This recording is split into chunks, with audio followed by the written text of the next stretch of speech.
Olá, amiguinhos! Eu vou contar hoje uma história para vocês sobre Jesus e seus discípulos. Primeiro eu quero perguntar, você sabe o que é uma ceia? Ceia é um jantar bem tarde na nossa casa, com os nossos amigos, nossos parentes, bastante comida boa. Normalmente é um jantar de Natal ou de Ano Novo, que a gente chama de ceia. Mas antigamente chamava-se de ceia todo jantar. E havia um jantar que era muito importante no povo de Israel. Era o jantar da Páscoa. Todos tinham que comemorar a Páscoa, porque foi uma obra especial que Deus tinha feito para o seu povo e eles deviam se lembrar dela.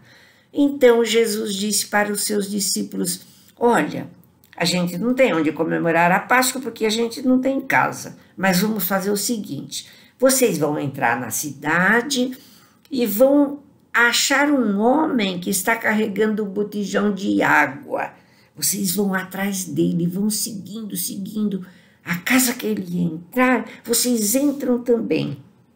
E daí vocês falam assim para o dono da casa: o nosso mestre Jesus está perguntando onde é que nós vamos fazer a Páscoa. E aquele senhor, o dono da casa, vai levar vocês para um lugar bem preparado.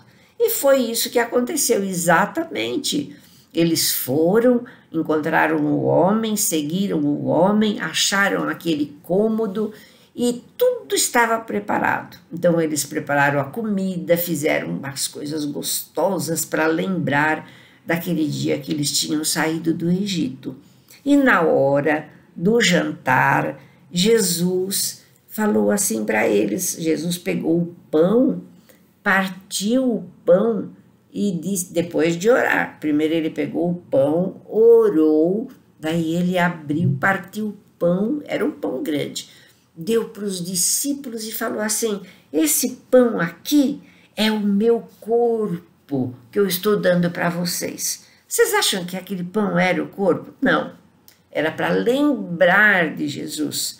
Depois ele pegou o vinho, orou a Deus: ó Deus, muito obrigado por este vinho, este alimento. E aí ele falou para os discípulos assim: este vinho é o meu sangue, que é dado para vocês, por vocês. Não era realmente o sangue, era uma lembrança daquilo que haveria de acontecer. Porque lá na cruz, quando Jesus morreu, o corpo dele foi partido, o sangue dele foi derramado, para que a gente olhe para ele e peça e sinta que ele fez aquilo porque nos ama e porque quer perdoar o nosso pecado. Então, isso aconteceu realmente. Jesus foi morto na cruz, o seu corpo foi dado, o seu sangue foi derramado. E a Bíblia diz assim, em 1 Coríntios 15, 3, está escrito: Cristo morreu pelos nossos pecados. 1 Coríntios 15, 3. Cristo morreu pelos nossos pecados. Você precisa guardar isso no seu coração para sempre, que Cristo morreu pelos nossos pecados.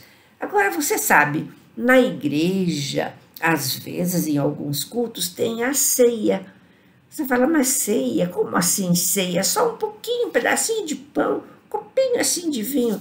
É para lembrar apenas, não é para encher a barriga de pão e de vinho, não. É para lembrar que Jesus deu a sua vida por nós. Como é que nós lemos aqui na Bíblia? Cristo morreu pelos nossos pecados. Isso você precisa guardar sempre no coração. E quando você for na igreja e o culto for um culto de ceia, que nós chamamos de ceia, ceia do Senhor, e você tem o seu coração muita gratidão por aquilo que Jesus fez por você, você pode participar da ceia. Você pode aceitar o pedacinho de pão, o copinho de vinho e bem quietinho no seu coração agradecer a Deus porque você recebeu a salvação. Não é um momento de fazer folia, de correr nos bancos, não é um momento de gritar, de brigar com a mamãe, com o papai, de ficar pedindo, me dá um pouquinho, me dá um pouquinho. Não, é um momento muito especial, muito solene, para você se lembrar de que Jesus morreu na cruz. Ele deu o seu corpo como sendo aquele pão para nos salvar, e o seu sangue foi derramado para purificar o nosso pecado. Que Jesus abençoe o seu coração, para você se lembrar sempre dessa salvação que nós temos em Jesus.